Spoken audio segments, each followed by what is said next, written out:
What do you think, Noche? Do we want to talk about DFT today? All right, so what can we say by way of introduction to density functional theory? Well, first off, the big picture. DFT improves on Hartree-Fock by giving you an approximate treatment of electron correlation, the correlated motions between electrons. You might recall that Hartree-Fock treats these in an averaged way, where each electron sees the average field of all the other electrons. In DFT, we get a little bit more of a sophisticated treatment of that, although it turns out that the DFT treatment tends to have those correlations only happening at short range.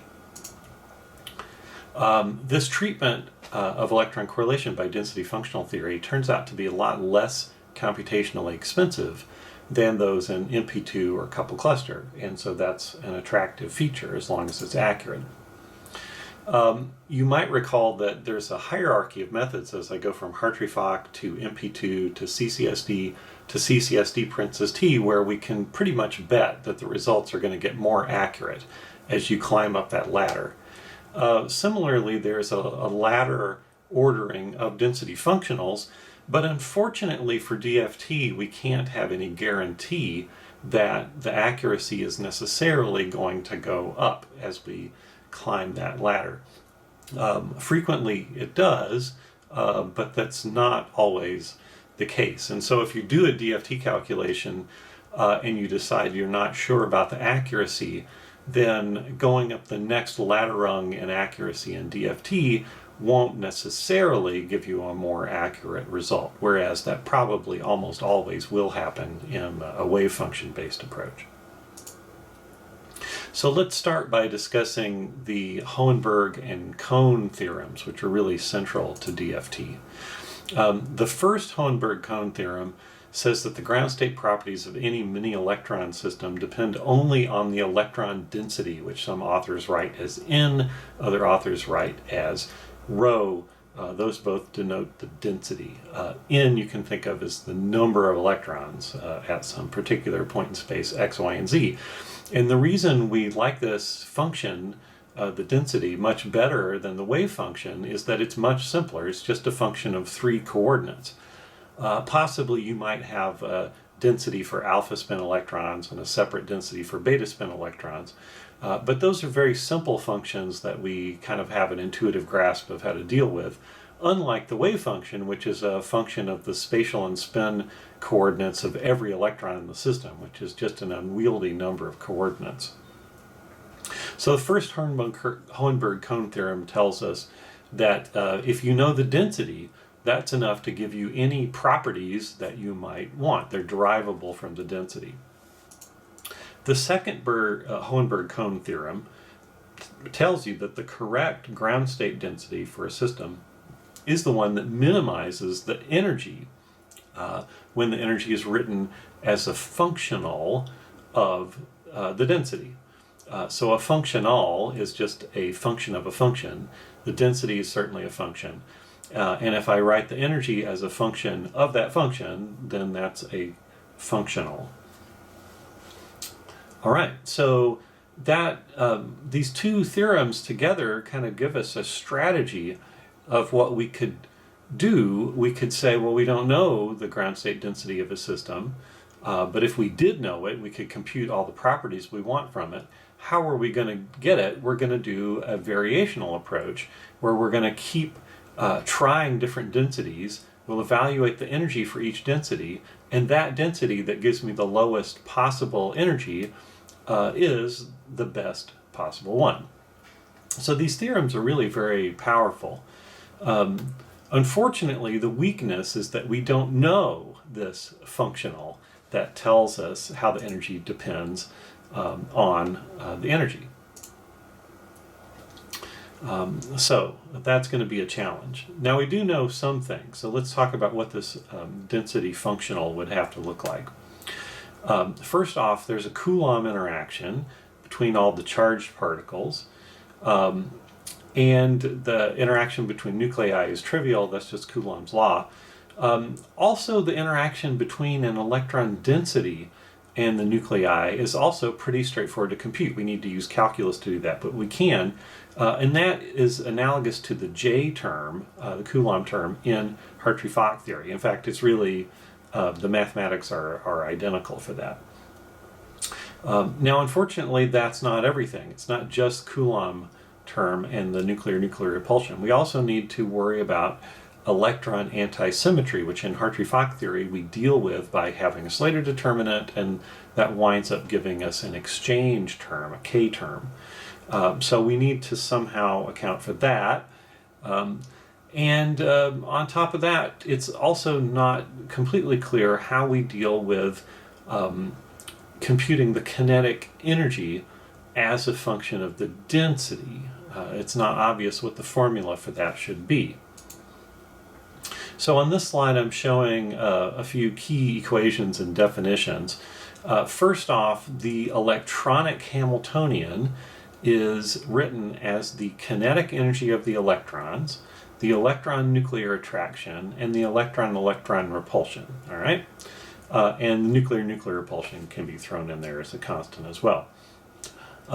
Your energy functional, as a function of the density rho, is going to be a kinetic energy as a function of the density, an electron-nuclear energy as a function of the density, and an electron-electron repulsion as a function of the density. Now, the electron-nuclear attraction as a function of density, as I was just saying a minute ago, is pretty straightforward to compute. I just use Coulomb's law, and remember that's the product of the charges divided by the distance between them, and here we're in atomic units, so there's no 4 pi epsilon naught.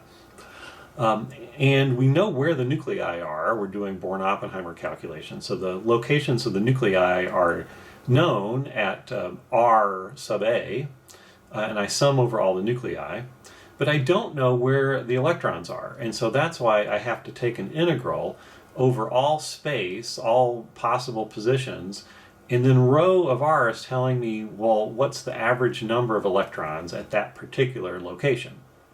And then that gives me a charge, which I can multiply by the nuclear charge. I divide by the distance between the nucleus and each point that I'm probing all possible points, and I do that integral.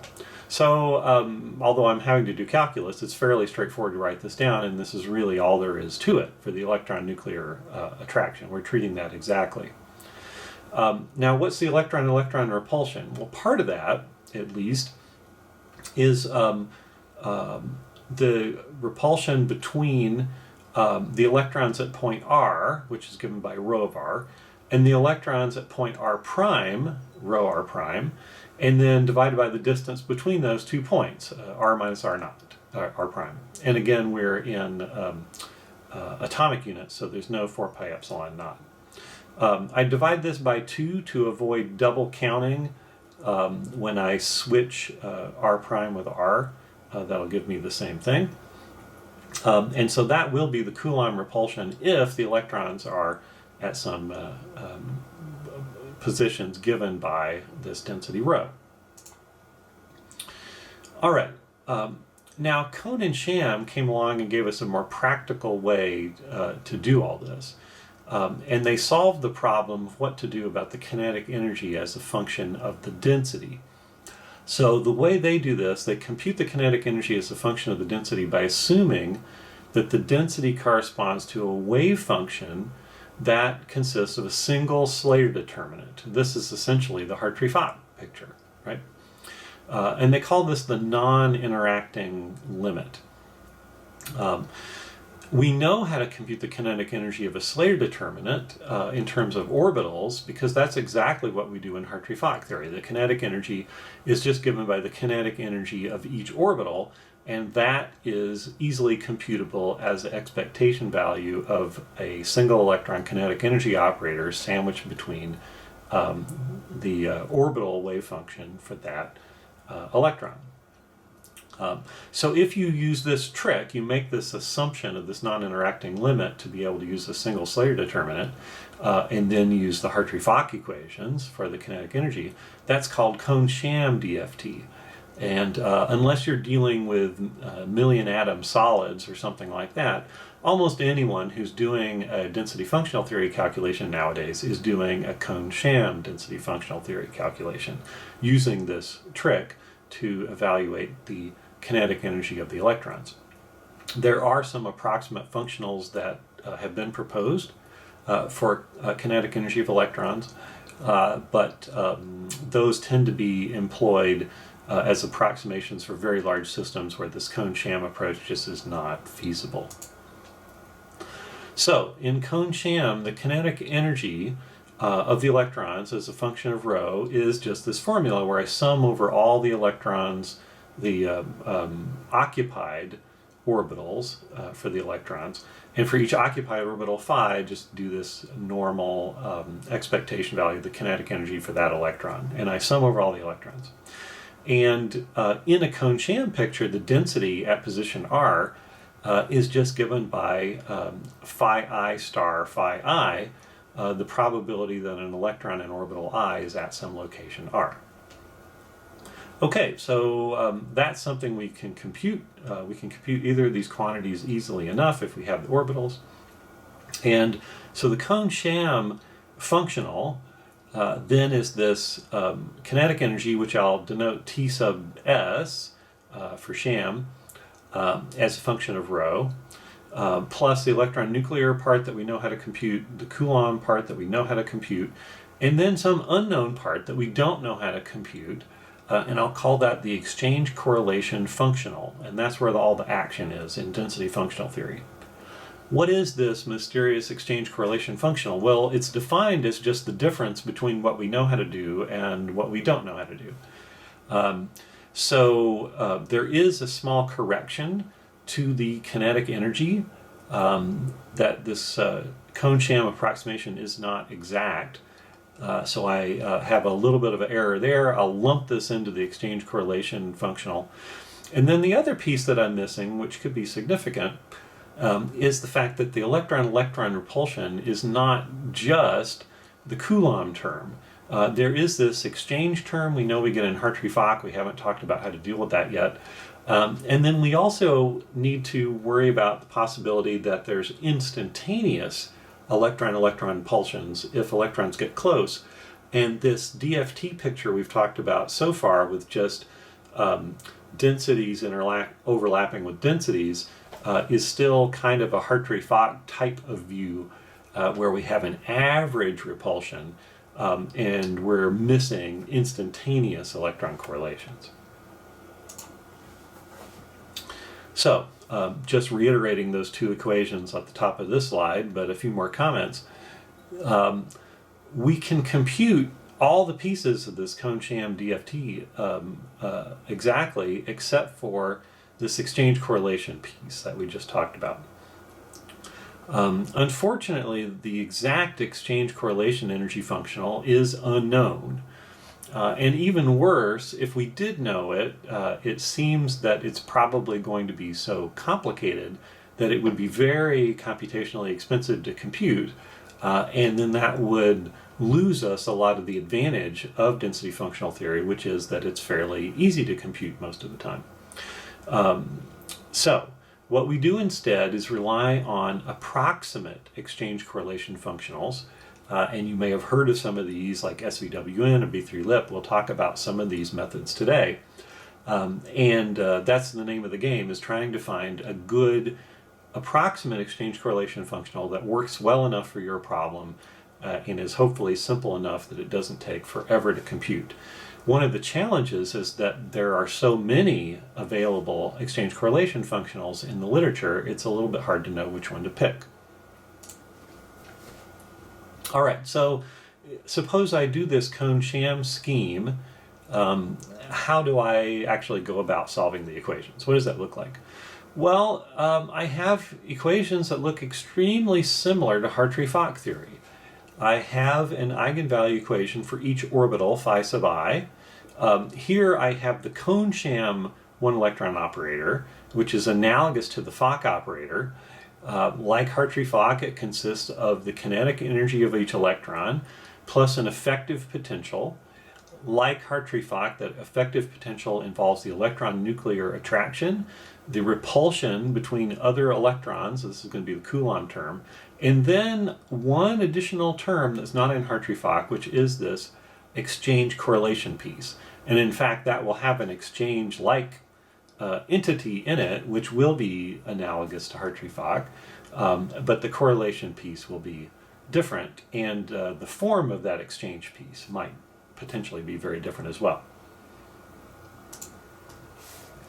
Now, the cost of computing a density functional theory wave function or density is very similar to Hartree-Fock as well, because the equations are very similar. Generally speaking, the quality of this calculation is better because we do have an approximate treatment of electron correlation in it, unlike in Hartree-Fock. In fact, we can make these calculations significantly cheaper than Hartree-Fock if you replace the expensive long-range exchange interaction, which in Hartree-Fock would be dealt with these K integrals, with a shorter range potential that dies off more quickly and that I could screen out. This was kind of the hope of the early days of density functional theory, but the more people worked on this, the more they realized that the accuracy can really suffer if you chop out these long-range K terms that make things expensive. And in fact, a lot of the trend in density functional theory in recent years has been to walk back this idea of getting rid of the long-range K pieces. And in fact, some of the cutting-edge DFT now explicitly puts back in Hartree-Fock exchange at long range. I remember having dinner with Axel Becke in Nashville at a conference, and he was telling me that he was tired of hearing about density functionals that were not using exact exchange, and that he thought that was going to be really important. All right, let's talk a little bit about this exchange correlation potential. So the exchange correlation potential, Vxc, is a functional derivative of the exchange correlation energy. And functional derivative here that we're talking about is a derivative with respect to the density. Normally we break up Exc into an exchange piece and a correlation piece. And you can write the energy per particle. We can call it epsilon sub x and epsilon sub c. So my exchange correlation energy is an exchange piece and a correlation piece. And I'll write these as an integral of rho times this epsilon sub x and an integral of rho times epsilon sub c. And then the potential is this exchange correlation epsilon piece as a function of rho plus rho times the derivative of that with respect to rho. And I'll wind up getting an exchange piece here, a correlation piece here, and their derivatives with respect to rho. Now, what is the hierarchy of these DFTs? I mentioned earlier that we had this ladder of approximations. So let me kind of run that down. The first, simplest DFT approach is the local density approximation, sometimes called the local spin density approximation if you're worried about separating out alpha spins behaving differently than beta spins. So LDA is an approximation where the functional, the exchange correlation functional, only depends on the local density at a given point. So you look at a point, you get its density, and then you feed that density into the exchange correlation potential, and you evaluate the function. So SVWN is a classic example of this. S standing for Slater exchange, and then a dash to separate the exchange piece, which is normally given first, from the correlation piece, which is normally given next, and VWN to denote the correlation piece. So both of these functionals, the exchange piece, the correlation piece, are both local approximations. Next up in the ladder rung would be the so-called gradient corrected approximations, or GGAs, generalized gradient approximations. Here the functional depends on the local density, so rho of r, in the gradient of rho of r. So examples here would be PW91 and LYP correlation functionals and B88 exchange functional. Giving the functional the derivative with respect to R, as well as just the density at location R, tells you how the density is changing locally. So I know my density, rho of R, and from the gradient, I know what the slope on that density is. Is it increasing in this direction? Is it decreasing in this direction? How is that density changing? And so that gives me a little bit of a wider view of what's happening to the density, and that additional information is helpful in trying to evaluate what the exchange and correlation energies are. We could go up in the Taylor series. The next one would be the so-called Meta-GGA, where the functional depends on the density and the gradient and the second derivative. So an example of that would be something like MO6L. I could mix in hybrid density functionals. Hybrid functionals mix in some Hartree-Fock exchange, and we'll talk more about that, exactly what that means. B3-lip is a very popular density functional, probably the most successful density functional. It's a hybrid DFT. It involves GGA pieces like LYP correlation and also a hybrid treatment of exchange. The Minnesota functionals MO5-2X and MO6-2X have also been quite successful and are hybrid Meta-GGAs. And then finally, highest on the ladder, not nearly as popular, but potentially more accurate, are the so-called double hybrids, where it's a hybrid DFT, but then you mix in some fraction of MP2 electron correlation. And the first example of such a double hybrid was B2 PLYP, B2-PLIP. So let me go through just a few representative equations so you get a little bit of a feel for what some of these functionals might look like. Let's start with the local spin density approximation. Here one uses the uniform electron gas as a model problem. So you imagine you just have a sample of gas that has electrons in it, and the electrons are smoothly spread out throughout the gas. If you use this as your model, you can come up with some functionals based on that. Obviously in molecules, electron distribution is not uniform, but nevertheless, we got to start from somewhere. Dirac introduced this form for the exchange functional, but it's called Slater exchange, called S, and it's very simple. So the LDA exchange functional is just some constant times the integral of rho to the 4/3, and that's it.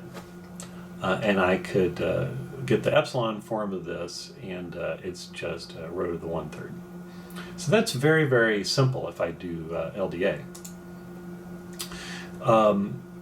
If the alpha and beta spin densities differ, that gets you into the local spin density approximation, the S in LSDA. And all I do there is I just split out and treat the alpha and beta density separately, but the functional form looks really the same. It's just a sum of these two things.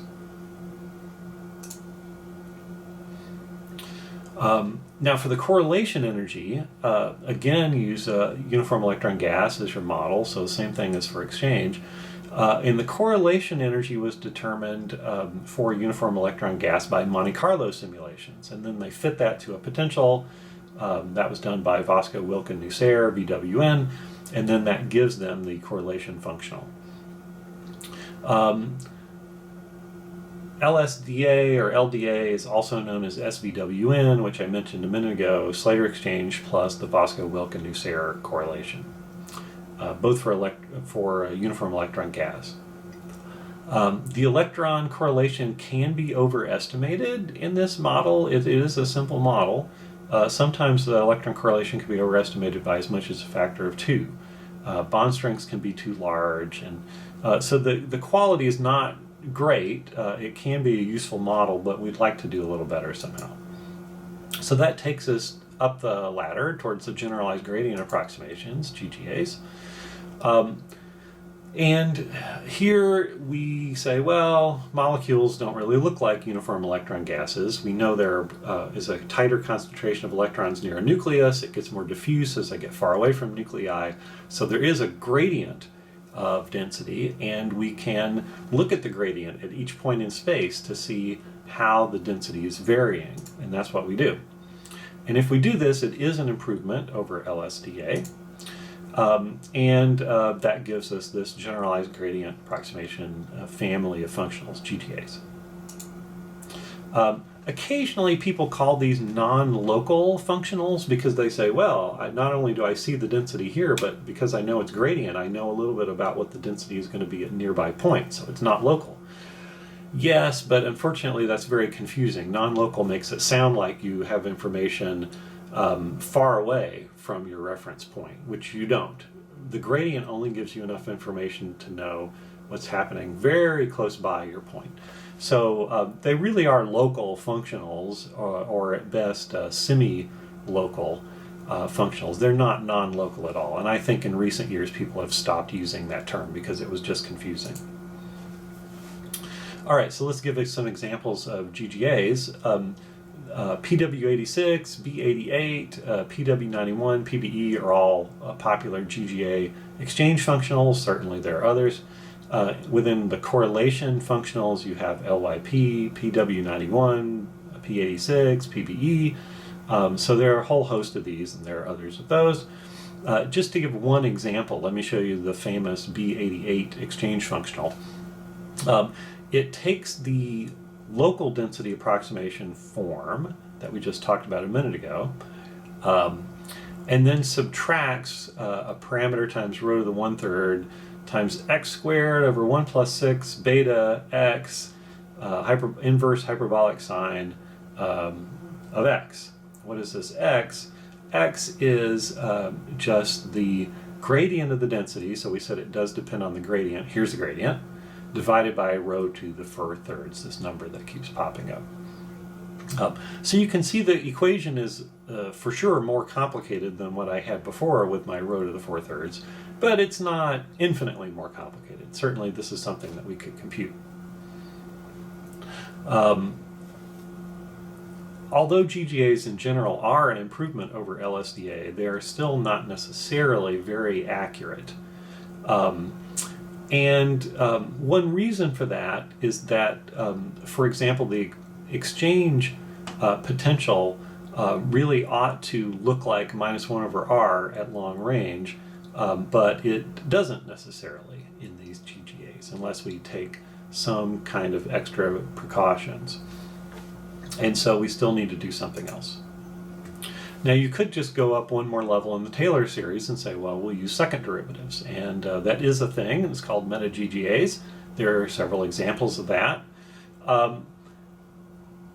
One could use the second derivative of the density. That would be the next step as you go up from density to gradient of density to Laplacian of density. Typically, this is not necessarily numerically stable, though. So instead of using the Laplacian of the density, what people do is use this so-called kinetic energy density, tau of r. And again, I'm doing Kohn-Sham DFT, so I have orbitals.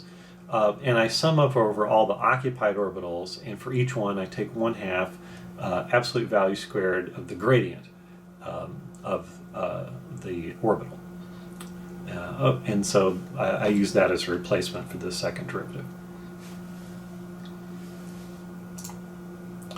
Now let's talk about hybrid functionals, because hybrid functionals are where DFT really made its name. These were introduced by Axel Becke in 1993, and they gave such improved results that people really started to wake up and take notice of DFT. Before that, it had been kind of the province of physicists who had really looked at DFT to get some decent answers for solids, but they didn't necessarily need to press it to get high accuracy results. But chemists are typically more interested in high accuracy results, and they are not really going to pay much attention to a calculation unless it can get a result plus or minus just a few kilocalories per mole. In fact, we call plus or minus 1 kilocalorie per mole chemical accuracy. And hybrid functionals are where DFT finally started to get within a few kilocalories per mole of accuracy for many problems, and the chemists really got excited about it. So what is a hybrid functional? Well, Becke introduced a approach that was inspired by the adiabatic connection formula, which is a formally exact way to get the exchange correlation energy functional. What you do is you interpolate between the real system, the interacting system, and this formal non-interacting limit that we talked about a minute ago, where a single Slater determinant made of Kohn-Sham orbitals is the exact solution in that hypothetical but non-realistic limit. So we write our Hamiltonian as a function of a perturbation strength lambda. It's the kinetic energy, a so-called external potential that depends on lambda, and an electron-electron repulsion that depends on lambda.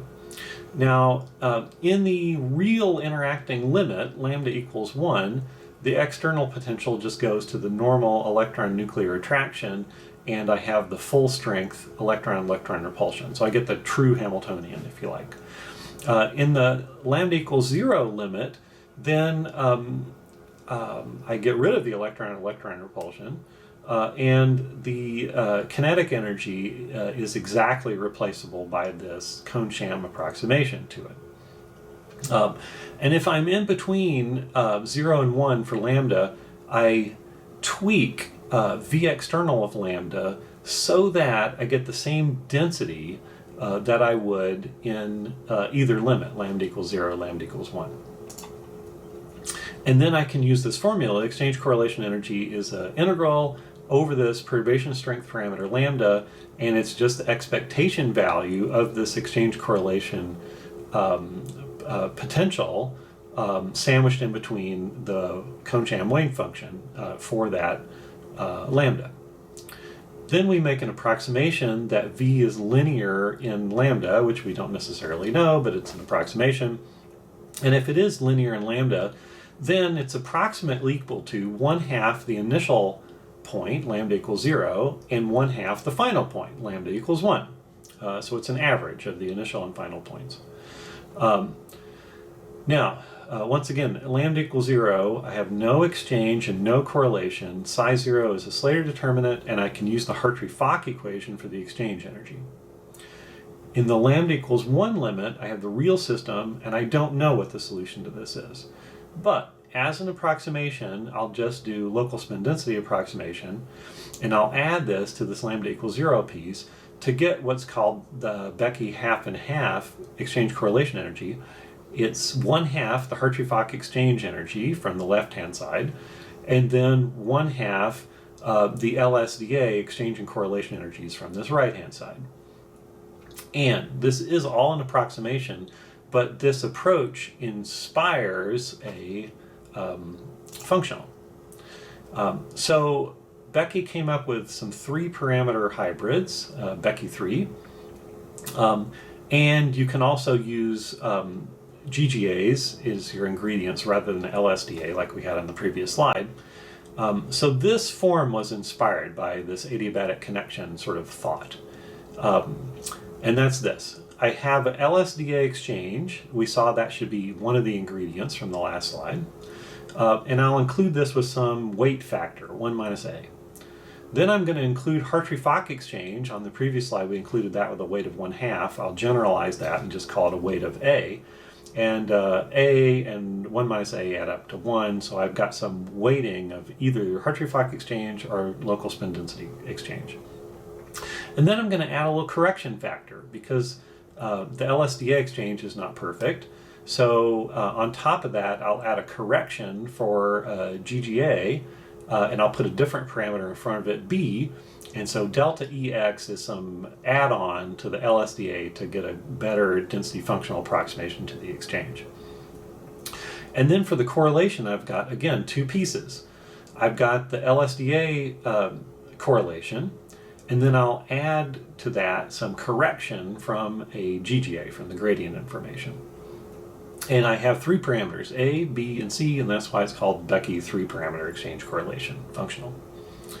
And the innovation here was that in the DFT world, this was the first time that Hartree-Fock exchange was introduced as a component. And it turned out to be a really good idea. Now, the very famous B3-lip functional uses this form, and for the GGA correlation correction, they use LYP.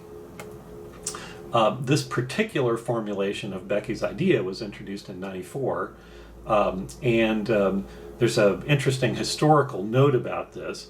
It turns out that what they wrote in the paper was not what they wrote in their computer code.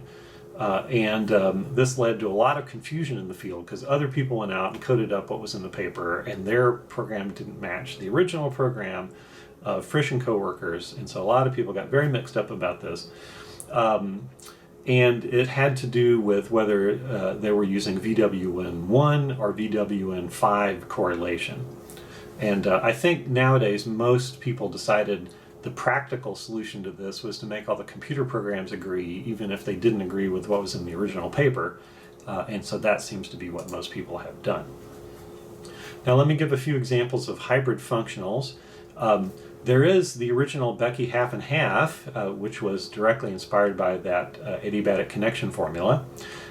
Then the super popular B3-lip, and then there are others, PBE0, B98, etc. And I can combine hybrid functionals with Meta-GGAs that go up to that second derivative of the density. And so I have things like MO5-2x and MO6-2x that would combine Hartree-Fock exchange with a Meta-GGA. Let me say a few words about range-separated hybrids. These are becoming pretty popular for increased accuracy. And it's not a complicated idea, but the equation might look a little complicated. So let me see if I can walk you through this for a second. What we're going to do formally is split up the 1 over R12 operator that has to do with electron-electron repulsion into two pieces. And formally, I can do this because you see that I've got 1 minus some stuff over R12, and then that same stuff over R12 with a plus sign. So if I added this piece and this piece, they'd add back up to 1 over R12. So this is a mathematically allowed procedure. And I've got a couple adjustable parameters, alpha and beta, and I've got ERF, which is an error function, and that's a function that goes smoothly from one limit to another, as the argument changes. Here R12, the distance between the electrons. And how smoothly it goes is going to be determined by this parameter omega. So omega might have a value of something like 0.4 is a popular choice for this, but typically between 0 and 1. So what is happening with this? I can add all this back up and I get where I started, so obviously I'm not going to quite do that. What I'm going to do is take this first term and I'm going to treat it with a different method than I use for the second term, and then that's going to get me somewhere. The first term is going to tend to, the way this error function works, the first term is going to be dominated by shorter range interactions. So when R12 is shorter, this will become more important. And then when R12 is longer, it'll fall into this category of the second term. So we get a short range piece and a long range piece. It's essentially splitting up R12 into a shorter range R12 and a longer range R12 that are a sum of two different functions. Now the shorter range piece, I'm going to feed this piece into a density functional approach, and you have a lot of choices for that. But the kinds of ones we were talking about on the previous slides. The longer range piece, I'm going to treat this, at least for exchange, with Hartree-Fock. So longer range interactions where R12 is a bigger number, so the two electrons are further apart, I'm just going to use Hartree-Fock for that guy. And as we said earlier, these exchange-like terms are harder to compute because they do stay longer range, but we're going to keep them because it's been found that they're important for accuracy. And by using exact Hartree-Fock exchange, I solve problems about the exchange potential needing to behave as minus 1 over r. It will if I use the Hartree-Fock exchange. So I'm going to solve that problem with this. Okay, this will solve this 1 over r12 problem of the exchange potential. The long-range piece I do with Hartree-Fock exchange. The short-range piece I do with a regular DFT approach. You have a lot of choices there. And the fraction of long-range versus short-range, the partitioning, varies smoothly as I traverse r12 distances because this error function is a smooth function. Now let me say a little bit more about these parameters. Alpha is the amount of global Hartree-Fock exchange. So it corresponds to the A in the previous slides about hybrid functionals. So it's saying how much Hartree-Fock exchange do I have always? And then even at short range. Alpha plus beta is the amount of Hartree-Fock exchange at long range. If I want 100% Hartree-Fock exchange at long range, which I frequently do, then I need to set alpha plus beta to 1. So what are the different choices? If alpha is not equal to 0, but beta equals 0, then I recover a standard global hybrid functional like I had on previous slides. Okay, so that's a special case of this range-separated hybrid. If alpha equals 0, but beta is not equal to 0, then I have exact long-range exchange if I have beta equals 1. And at short range, I just have a normal local or semi-local DFT approximation to exchange. Sometimes when people do this, normal DFT at short range, exact exchange at long range, that's called long range corrected DFT, LC-DFT.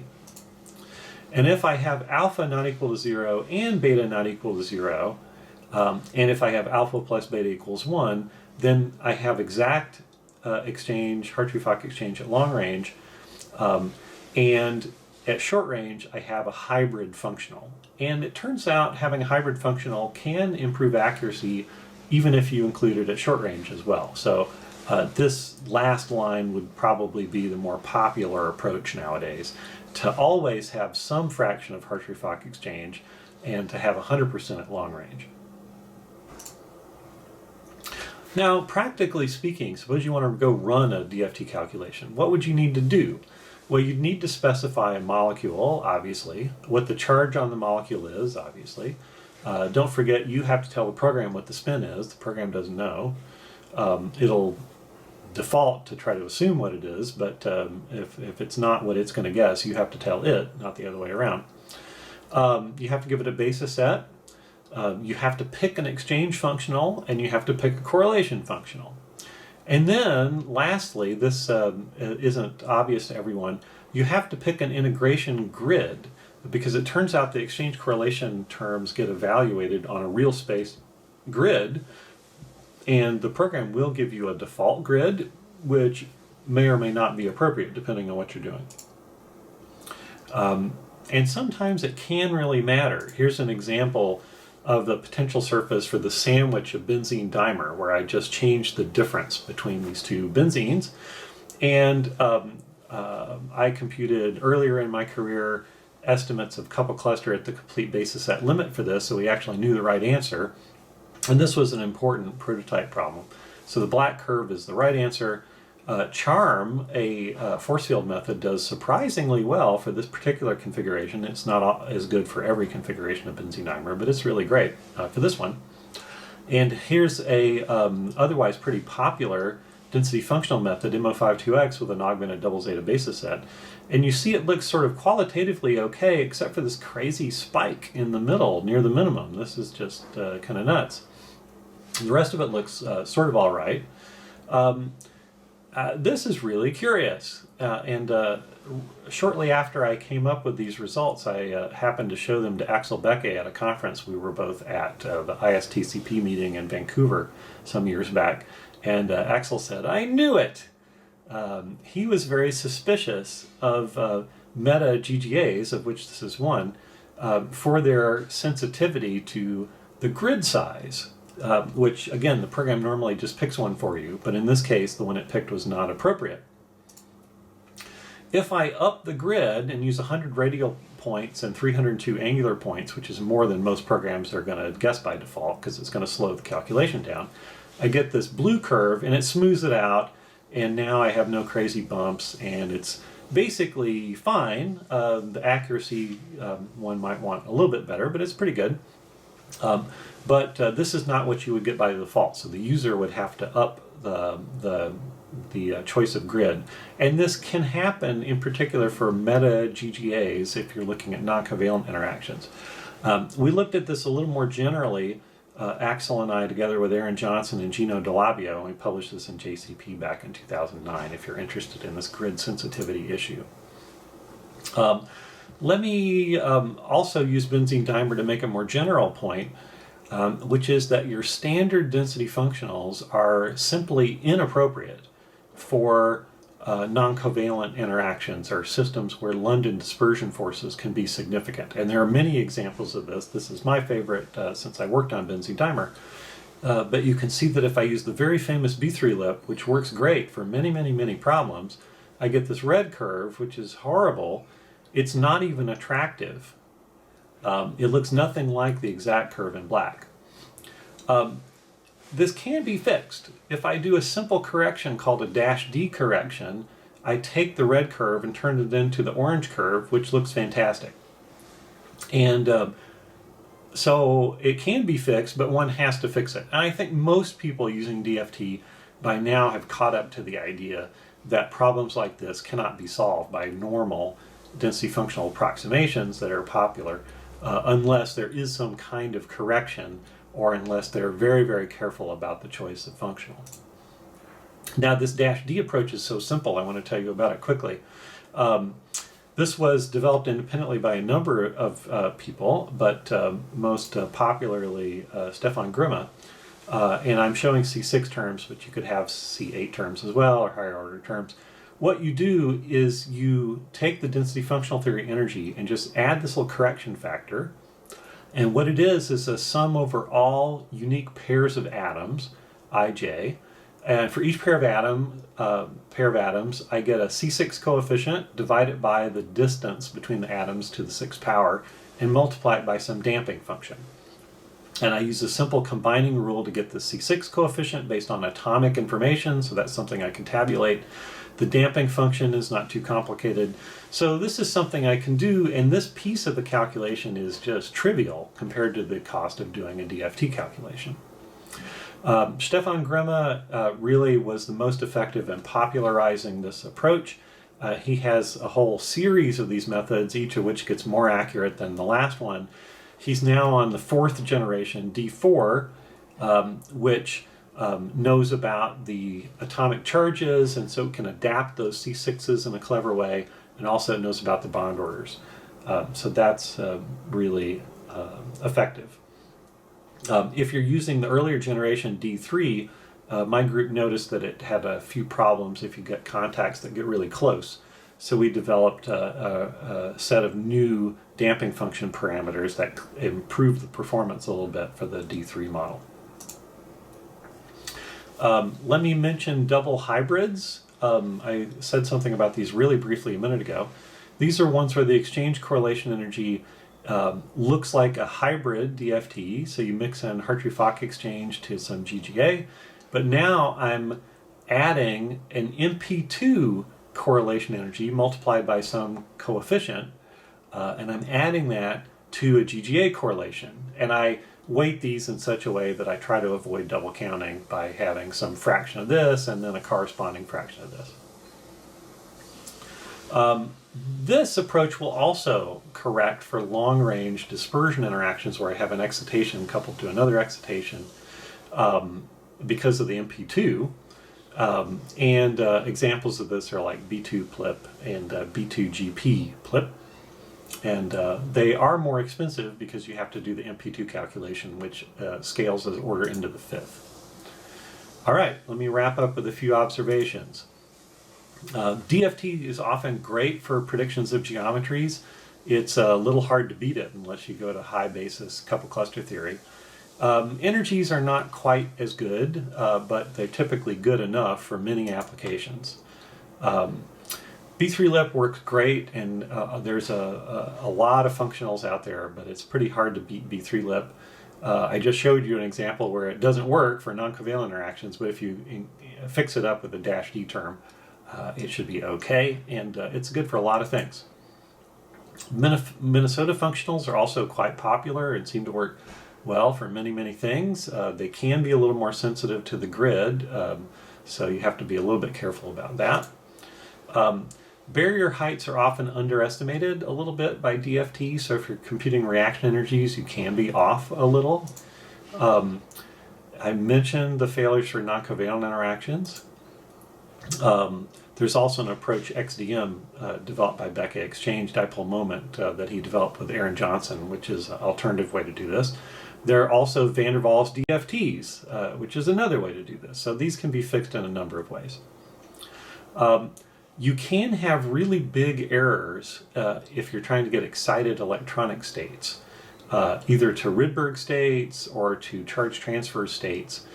You need to fix this with some kind of asymptotically corrected functionals or long-range correction type approaches to get that 1 over R behavior of the exchange functional.